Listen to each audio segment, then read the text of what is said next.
lobbying standards has not been without its challenges. Some governments amended rules or laws that were already in place, while others have enacted new standards only to see them repealed.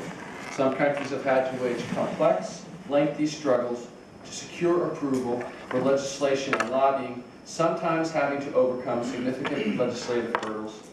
Others have had to update entire bodies of law. The OECD has developed the only international instrument that addresses the risks associated to lobbying practices through its principles on how to enhance the transparency and integrity of lobbying.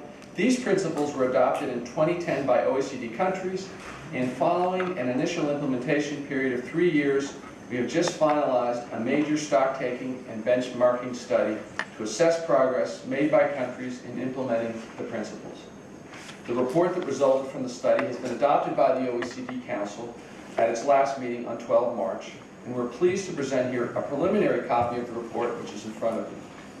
This process has been informed by the many consultations that the OECD has organized or participated on this matter. Most importantly, the OECD Forum on Transparency and Integrity in Lobbying that took place at the OECD last year on 27-28 June. That forum brought together over 100 senior representatives from the executive and legislative branches, lobby associations, and private sector and civil society. Our review shows that the majority of OECD countries have not regulated lobbying, but countries are increasingly opting to introduce rules on lobbying. The pace has accelerated. Since 2005, the number of countries that have regulated lobbying practices has more than doubled compared to the previous 60 years.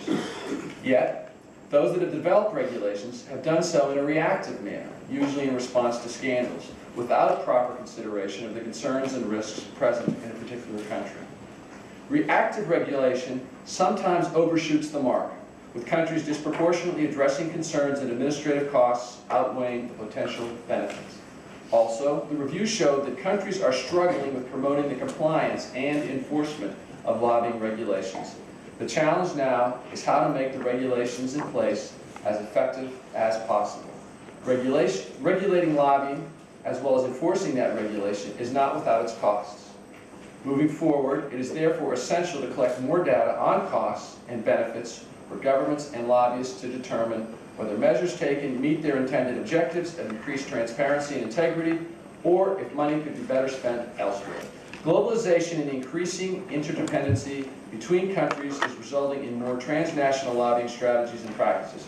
For example, U.S. corporations now regularly lobby the European Parliament to influence decision-making in the European market, which in turn has an impact on the U.S. market. Similarly, European lobbyists may be active in one or more European countries and at the same time lobby in Brussels at the supranational level. Divergent rules and levels of transparency in different countries and jurisdictions have led to a proliferation of lobbying practices and inconsistent compliance at an international level. In addition, different rules for the same actors in different jurisdictions may result not only in different levels of influence, but in uneven playing fields depending on the jurisdiction in which they operate. The issues surrounding transnational lobbying and the questions of transparency and competition at the global level that these new practices and strategies raise will be discussed during the high-level roundtable this morning. Our review has also revealed that addressing lobbying does not happen in a vacuum. The main responsibility for safeguarding the public interest and rejecting undue influence lies with those who are lobbied. Therefore, a sound integrity framework for the public sector as a whole remains essential. In addition, we identified 2 emerging issues that raise particular concern and that the second session of the meeting today will address. The revolving door phenomena, and particularly pre-public employment, that continue to pose risks to the integrity of public decision-making, and the undue influence of private interests through advisory groups working with governments and parliaments. Ultimately, we need to focus efforts on the implementation of the OECD principles to enhance the transparency and integrity of lobbying practices and strengthen confidence in the policymaking process. The OECD has helped and will continue to help countries strengthen their frameworks for integrity, transparency, and openness through comparative evidence, guidelines, and principles in areas like lobbying, conflict of interest, and procurement. but much remains to be done. New economic realities and trends require us to look further ahead.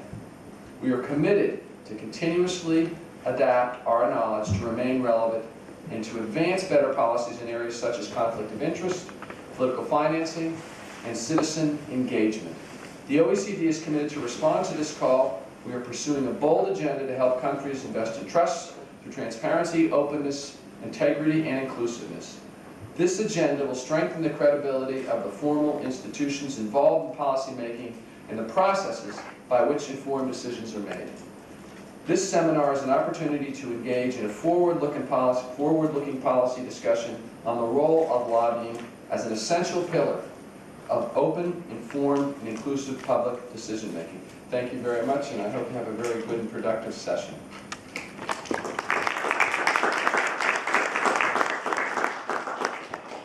Thank you so much for the Secretary General Danvers for the opening the